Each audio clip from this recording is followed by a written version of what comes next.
Welcome back. The fun stuff. The awards. And Gabe Kapler gets hired by the San Francisco Giants, which I think my quote was last episode. If you don't care about winning the next 2 years, just fucking hire Gabe Kapler. And honestly, it all adds up. Gabe Kapler comes in. He'll fuck around for 2 years while they don't care about winning and they're trying to just shed contracts and get new prospects up and running and shit like that. And then they'll hand the reins back to Bochy. Yeah, I think that's the biggest news. Your Bochy goes away for a year or two and comes back theory is fully on with the Gabe Kapler signing. You feel bad for Joe Espada. Joe Espada is a baseball guy who's now entering that territory where he's interviewed for a lot of MLB jobs that, like, he just can't be the sexy candidate anymore.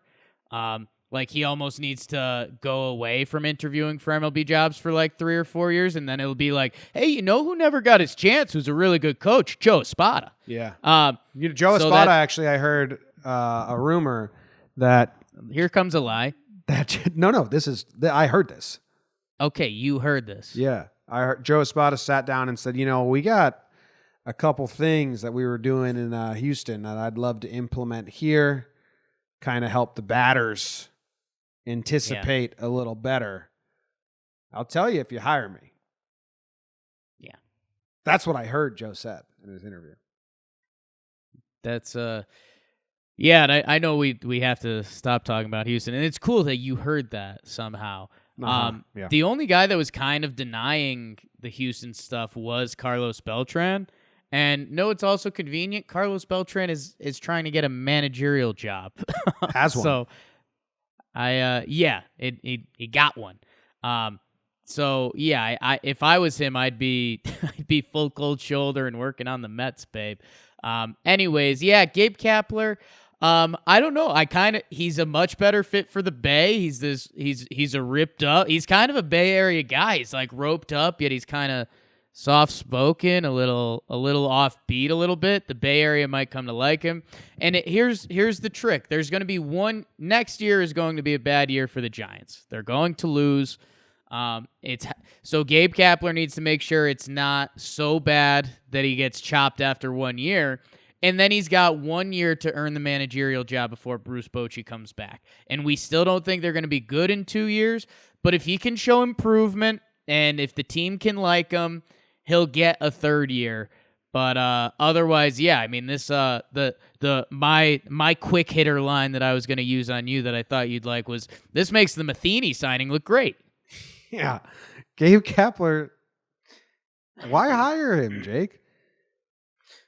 Now, the Phillies had he didn't have like the best pitching staff or bullpen in Philly, but no one was really sticking up for him.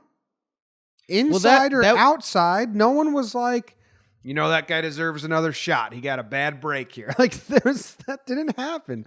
Whatever. That's great for breakdowns. That's the weird part. The Giants owner, was it Farzad Zain? I slaughtered that. I wasn't even close. I thought like you sounded like when I go to Google Translate audio, like that's perfect. Yeah. So the Giants owner, I'll leave it at that. Farzad they said Kapler was his number one the whole way, which that's okay, that's odd. That's odd. Shouldn't have gone into it with that idea at all. Hold up. Can we dive more into that? What do you mean? He was my number one all the way. What does it mean? Why?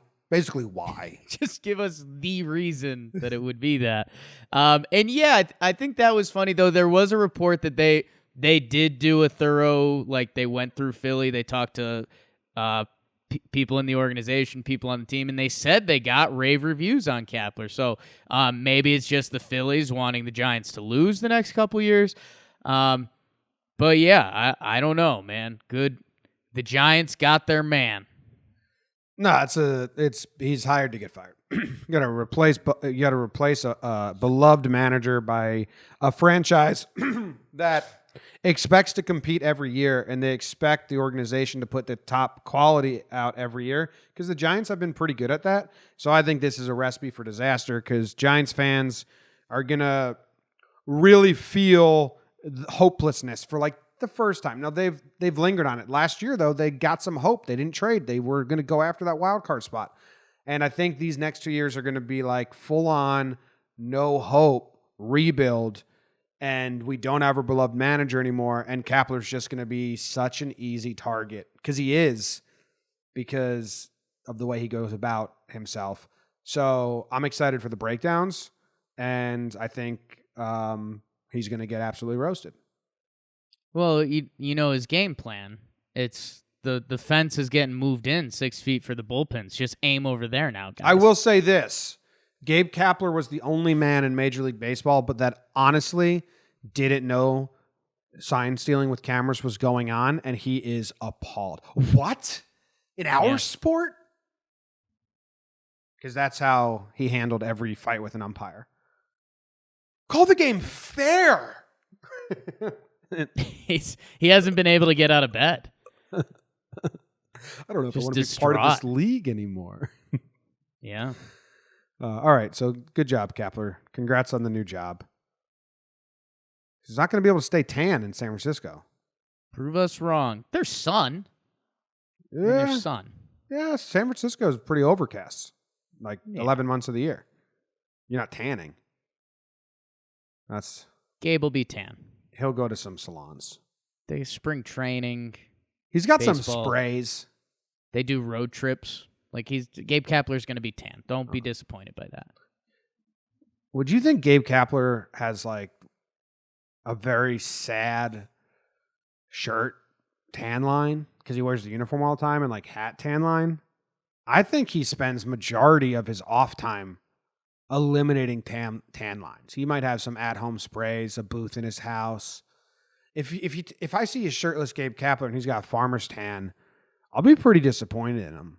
Like, you got a reputation to uphold here. Yeah, I think again, you kind of got to spin this hipster style. I think that plays in San Francisco. Like, bro, look, check out Gabe Kapler and those tan lines.